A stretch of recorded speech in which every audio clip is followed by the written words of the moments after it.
안녕하십니까, 이진우입니다. 정부가 발표했던 부동산 대책 중에서 지분 적립형 주택이라는 게 있었습니다. 이게 뭐냐면 집값의 4분의 1만 일단 내고 입주를 한 후에 최대 30년 동안 나머지 집값을 할부로 나눠 갚는 겁니다. 이게 당장 집값의 4분의 1 정도만 있으면 입주가 가능하니까 초기 자금 부담이 적다는 게 장점인데요. 정부가 이 지분 적립형 주택이라는 것에 만기 40년 이상의 주택담보대출을 연계하는 방안을 추진하기도 했습니다. 이게 무슨 내용인지 잠시 후에 자세하게 들어보겠고요. 주식형 액티브 ETF라고 하는 이것도 역시 주식 종목입니다. 8종목이 내일 주식시장에 새로 상장됩니다. 작년에 미국에서 아크 ETF라고 하는 액티브 ETF가 주목받으면서 관심이 커지고 있는 게 바로 이 액티브 ETF라는 금융상품인데, 이게 어떤 구조로 만든 상품인지 이것도 좀 살펴보겠습니다. 아이폰을 위탁 생산하는 걸로 유명한 대만의 제조업체가 있죠. 폭스콘. 이 회사가 전기차를 만들어 보겠다고 한답니다. 함께 살펴보죠. 5월 24일 월요일 손에 잡히는 경제, 광고 듣고 시작하겠습니다.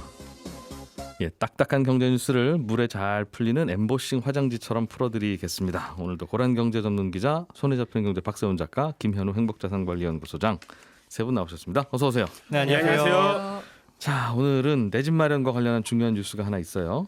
지분 적립형 분양주택에다가 정부가 40년짜리 주택담보대출을 연계하겠다고 발표했는데, 일단 지분 적립형 분양주택이 뭔지를 배워야 그 다음에 진도가 나가겠네요.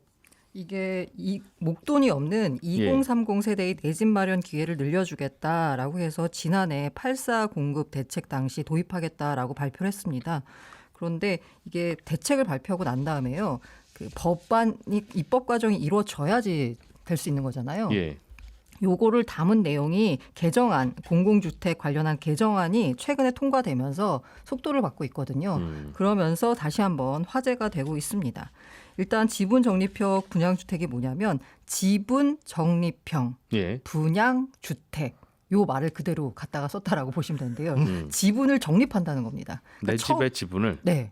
집이라고 하는 게요, 처음에 뭐 대출을 하든 누구한테 빌리든 어쨌든 한 번에 내가 돈을 다 넣어서 그 집을 사는 거잖아요. 근데 그게 아니라 지분을 사는 겁니다. 토지나 건물의 지분값의 20에서 25%를 일단 내고 입주를 합니다. 그러면 그 나머지 지분은 누가 갖느냐라고 하면 서울주택도시공사나 한국토지주택공사 등 여기가 나머지 지분을 갖고 있는 셈입니다. 일단 정부랑 같이 집을 사는 거네요. 네, 맞습니다. 그래서 20에서 30년에 걸쳐서 남은 지분을 정부로부터 차곡차곡 내 걸로 만들면 최종적으로 한 30년 뒤, 20년 뒤에는 내 집이 되는 겁니다. 예를 들어 분양가가 5억 원짜리 아파트가 있다라고 하면요, 청약에 당첨된 사람은 입주할 때 분양가에 뭐 예를 들자면 20%인 1억 원만 냅니다. 그리고 일단 입주합니다. 그리고 나머지 4억 원을 장기간 동안 나눠내는 시기고요. 그러면 1억 원만 내 집인 거잖아요. 그렇죠. 그럼 나머지 4억 원은 일종의 뭐 SH나 LH 등의 전세를 들고 있는 셈입니다. 그래서 그 공공임대에 준하는 전세금을 임대료를 냅니다. 매달. 그리고 나머지는 5년, 뭐 4년 나눠가지고 나머지 금액을 이제 잔금까지 모두 갚는 시기고요. 이게 말씀드린 대로 기존의 공공분양주택은요, 입주 때까지 잔금을 모두 내야 돼가지고 좀 집값을 다 내야 내 집이 되는데 부담이 좀 있었습니다. 대출을 받든 안 받든. 그런데 요거는 이제 진짜 목돈이 필요 없다는 점이 장점이고요. 근데 이렇게 되면 이렇게 받은 사람이 일종의 이제 투기에 활용할 수도 있는 거 아니에요? 그 집을 중간에 판다? 네, 맞습니다.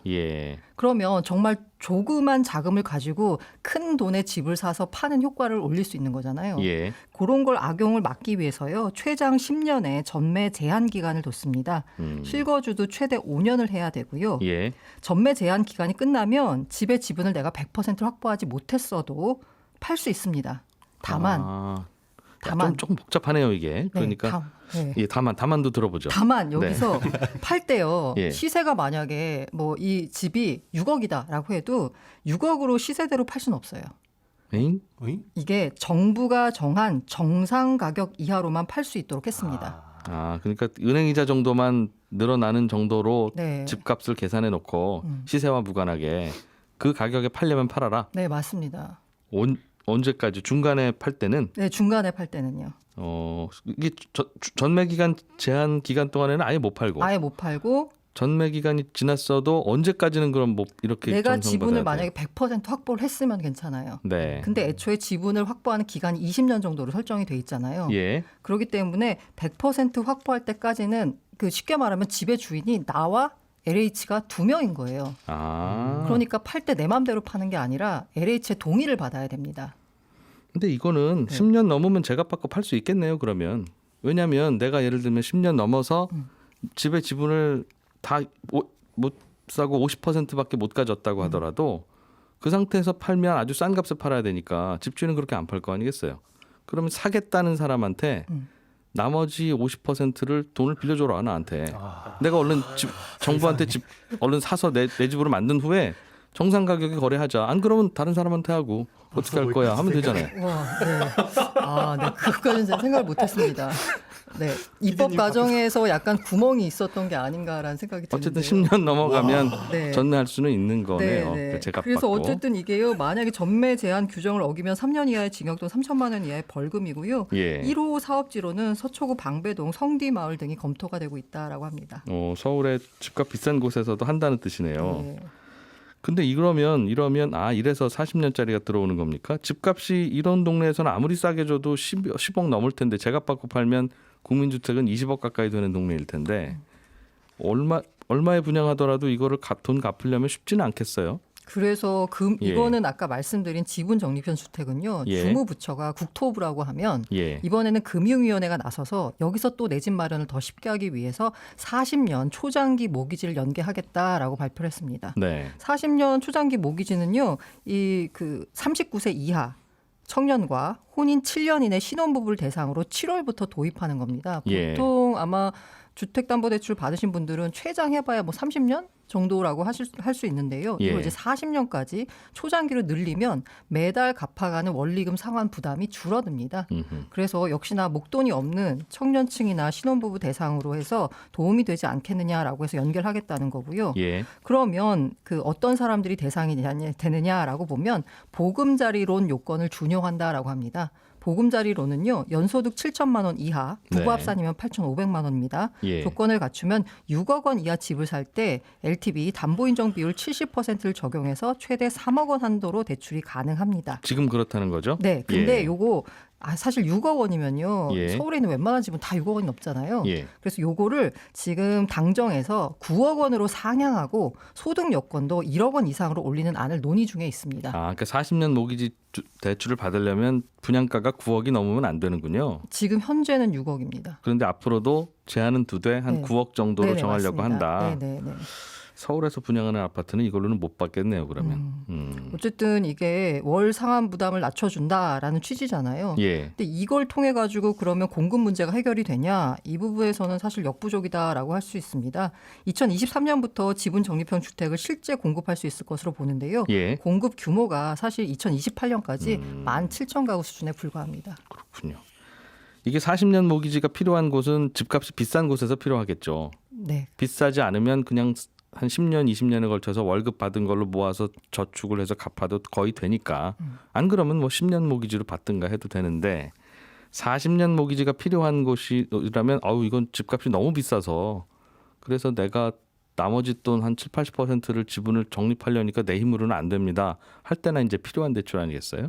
40년 모기지는 사실 그 소득이 많지 않은 분들한테 유리한 제도거든요. 예. 왜냐하면 앞으로 대출 받을 때는 LTV도 중요하지만 DSR까지 적용이 됩니다. 예. 근데 DSR이 적용이 되면 소득이 적은 분들 같은 경우에는 대출 한도가 줄어들거든요. 근데 40년에 나눠 받으면 원리금 상환 부담이 40년으로 쪼개는 거니까 적잖아요. 그 대출 금액을 조금 높일 수 있다. 네, 저소득층이. 맞습니다. 네. 그러니까 저소득층도 내 집 마련을 하기 위해서 네. 이렇게 만들어 놓는 거군요. 네. 어떻게든 물량만 많으면 괜찮을 것 같긴 한데 공급 규모는 많지는 않고 알겠습니다. 요즘엔 주택 정책 하려고 해도 막 수학을 동원해야 될 것 같아요. 굉장히 복잡하네요.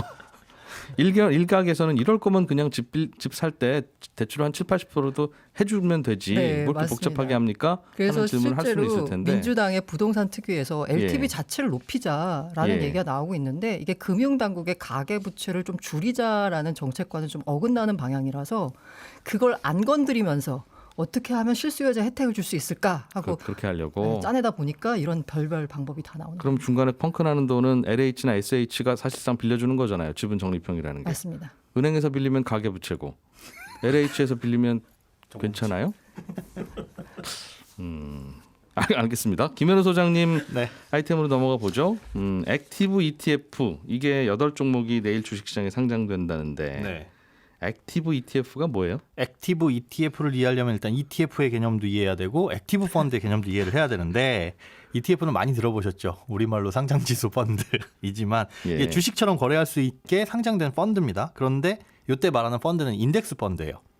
근데 인덱스 펀드는 말 그대로 인덱스, 그러니까 어떤 지수를 정해놓고 그 지수와 동일하게 손익이 나도록 만든 펀드가 인덱스 펀드입니다. 그 코스피 지수를 그대로 따라가거나 네, 국제 유가를 그대로 따라가거나 따라가거나. 금값을 그대로 따라가거나 맞습니다. 예. 그 인덱스 펀드의 목표는 그것과 똑같이 움직이도록 수익이 더 나지도 덜 나지도 않도록 만든 게 그 인덱스 펀드의 목표고요. 그대로 따라가도록 만든 거죠. 네, 그래서 인덱스 펀드를 패시브 펀드라고도 합니다. 예. 네, 그런데 이와 대비되는 개념이 이제 액티브 펀드예요. 액티브 펀드는 어떤 목표 지수를 초과하는 수익률을 내는 걸 이 목표로 그런 수익률을 내는 걸 추구를 합니다. 그런데 펀드 매니저가 적극적으로 자산을 사고 팔고 이렇게 수익을 내다 보니까 인덱스 펀드에 비해서 보수가 좀 비싸요.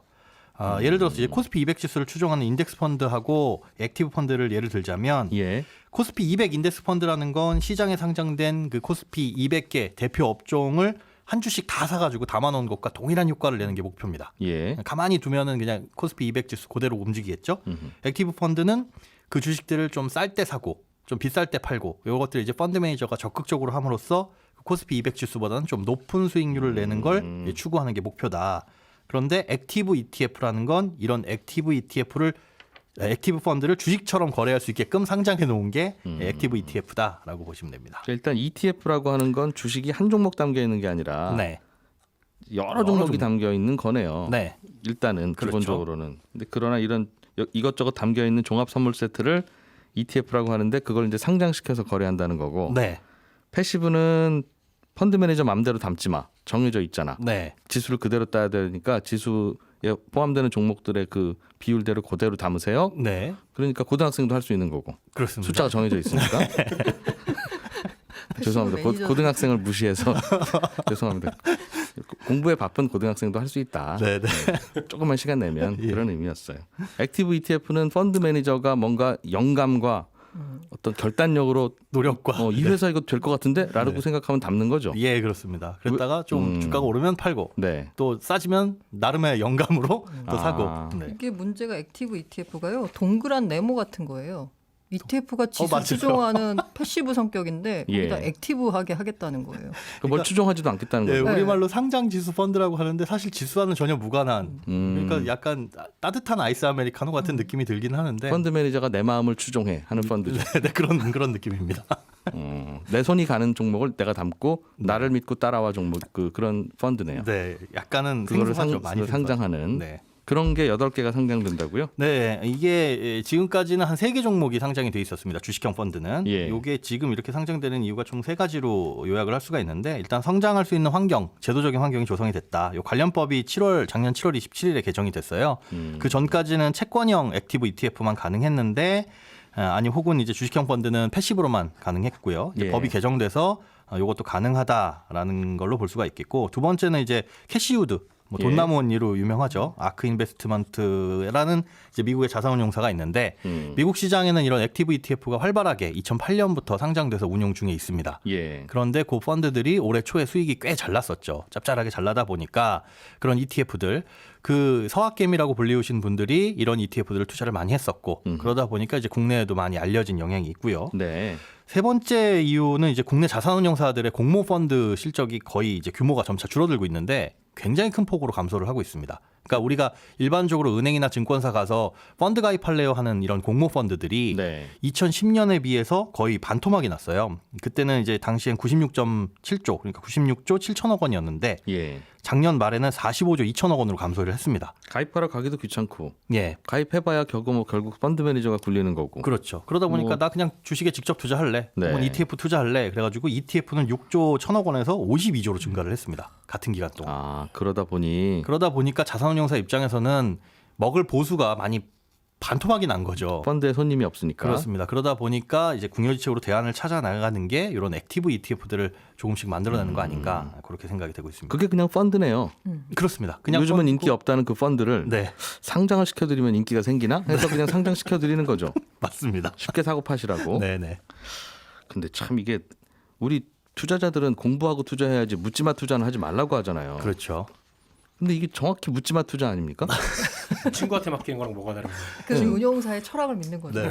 사실 이렇게 박세훈 작가님이 뭘 좋은 사고 지적을 팔지를 해주셨는데. 모르는 상태에서 그 펀드 매니저 이름 보고 자산운용사 이름 보고 돈 맡기는 거죠. 그냥. 투자 설명서나 이런 곳에 어떤 펀드, 어떤 주식에 투자를 하겠다, 또 주식 비중은 어느 정도로 하겠다, 주식 이외의 자산은 어떻게 투자를 하겠다라는 게 나와 있기는 합니다. 무슨 종목 담겠다도 나와요? 무슨 종목 담겠다고는 구체적으로 안 나옵니다. 왜냐하면 테마가 예, 예. 있죠. 테마가. 지나간 다음에 나옵니다. 그러니까 예를 들어 테마는 정해놓고 뭐 전기차 혹은 4차 정확히 산업 얘기하면 주식 잘한 것 같은 친구한테 돈 맡기는 거네요. 정답입니다. 그런데 주식 잘하는 친구한테 돈 맡겼다가는 이 친구가 갑자기 어느 날 해외로 나르거나 할 수 있는데 이런 펀드들 ETF 같은 경우에는 공모펀드에 들어가니까 예. 그런 이제 규제나 이런 것들은 투명하게 관리가 된다 정도로 이해를 하시면 되겠죠. 그렇군요. 알겠습니다. 보수는 좀 비싸다. 보수는 그런데 이 액티브 ETF, 액티브 펀드는 비싼데 예. 액티브 ETF는 지금 들여다보니까 비싸지는 않더라고요. 아 그렇군요. 투자하는 사람 입장에서는 기존의 ETF나 이런 액티브 ETF나 뭐 비용 면에서는 똑같다라고 보시면 됩니다. 네.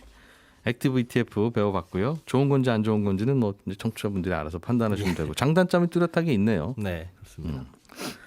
자, 폭스콘이라고 하는 회사 박세훈 작가가 조사해 오신 아이템인데 네. 전기차 시장에 뛰어들었다는 소식인데 이 회사가 원래는 아이폰을 제조 대행 납품하는 회사였죠. 그렇습니다. 우리에겐 그렇게 알려져 있는데 예. 쉽게 볼 회사가 아니에요. 전 세계 위탁 생산 전자제품의 한 40% 정도를 여기서 만들고 있는데 네. 애플, 아마존, 구글, 인텔 이런 우리가 아는 어지간한 IT 기업들이 다 여기 고객이고요. 매출이 꽤 많습니다. 연간 매출이 19년 기준으로 216조 원, 대만 GDP 한 30% 정도, 삼성전자 매출이 작년에 236조 정도 되니까 네. 대만의 삼성전자라고 보면 되고요. 물론 매출의 절반 이상은 아이폰 생산에서 나오고 있습니다. 예. 아무도 가볍게 보지 않았어요. 전 좀 가볍게 보다가 그렇군요. 아니, 가볍게 봤다가 미안한 깜짝 놀랐어요. 폭스콘 하면 약간 하청업체 약간 이런 그런 느낌 느낌이 들잖아요. 있어서, 예. 그리고 폭스콘입니다. 예, 폭스콘. 폭스 F. 예. 아무튼 여기가 아이폰 안 만들어요? 아이폰을 만들긴 하는데 예. 아이폰이 이제 장사가 좀 덜 될 것 같으니까 사업 예. 방향을 좀 틀어보겠다는 겁니다. 그래서 아이폰 만들던 컨베이어 벨트 위에서 전기차 만들겠다는 건 아니고요. 예. 전기차 플랫폼을 작년에 만들어서 발표를 했어요. 작년 10월 달쯤에.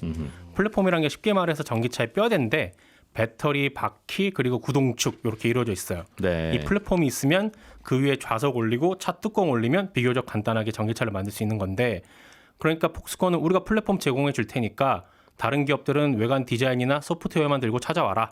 우리가 만들어주겠다라는 겁니다. 아 이거는 그러면 OEM이 아니라 네, 그냥 폭스콘이 만드는 자동차네요. 그렇습니다. 그러니까 예를 들면 누가 디자인해주면 이거 그대로 만드는 게 아니라 네, 폭스콘형 자동차를 만들어 놨으니 틀은 네, 여기에 디자인이나 이런 건 당신들이 뭐 알아서 하든 해라고는 그렇습니다. 약간 ODM에 가까운. 그렇죠. 그래서 홈페이지에 들어가 보면 이렇게도 만들 수 있어요.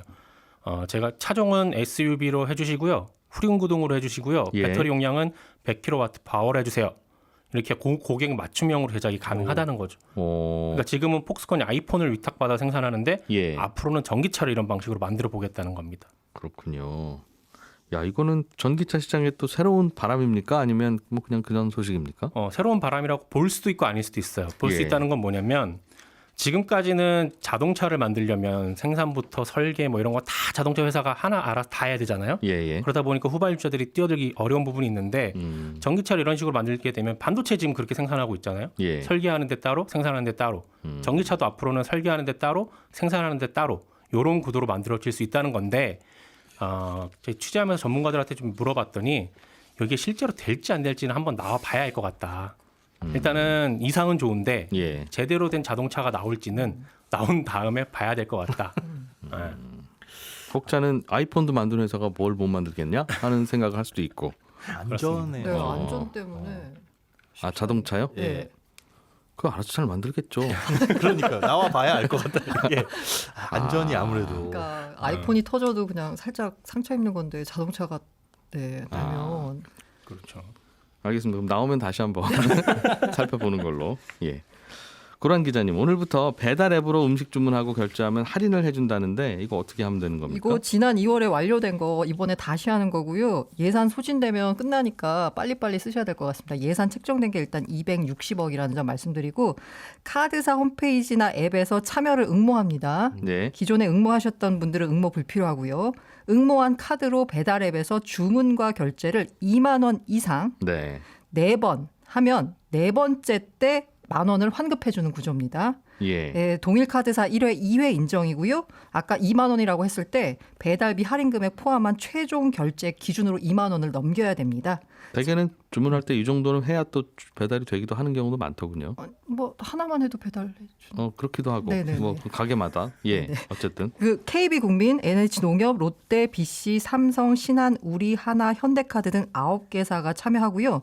배달 앱으로 주문 결제한 다음에 매장을 방문해서 포장하는 건 실적으로 인정이 됩니다. 네. 그런데 배달 앱으로 주문하고 배달원과 대면 결제를 하거나 매장에서 현장 결제하는 건 실적으로 인정되지 않습니다.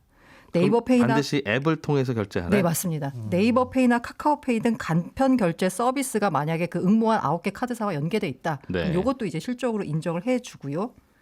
그리고 식자재 주문 등은 인정이 안 됩니다. 외식이기 때문에. 예. 네. 이건 그 밀키트는 안 되고. 네, 맞습니다. 그런데 이게 결국은 그럼 배달 앱 도와주는 거 아니에요? 앱으로만 결제해야 되는 거고 그 매장 가서 직접 네. 결제해서는 안 되고 배달원이 카드 결제기 들고 와서 이때 결제해도 안 되고 네. 왜 나라 돈으로 배달 앱을 도와줘요? 사실 뭐 이렇게 복잡하냐, 왜 배달앱 도와주냐라고 하면 뭐 할 말은 없지만 한정된 예산으로 최대 효과를 노리기 위해서 할 수밖에 없다. 워낙 외식 업체들이 힘들잖아요.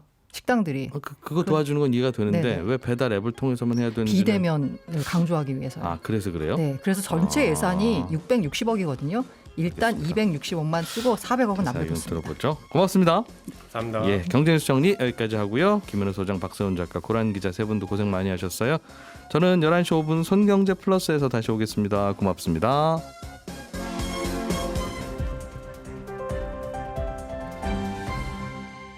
경제를 생각하는 사람들의 즐거운 습관. 이진우의 손에 잡히는 경제.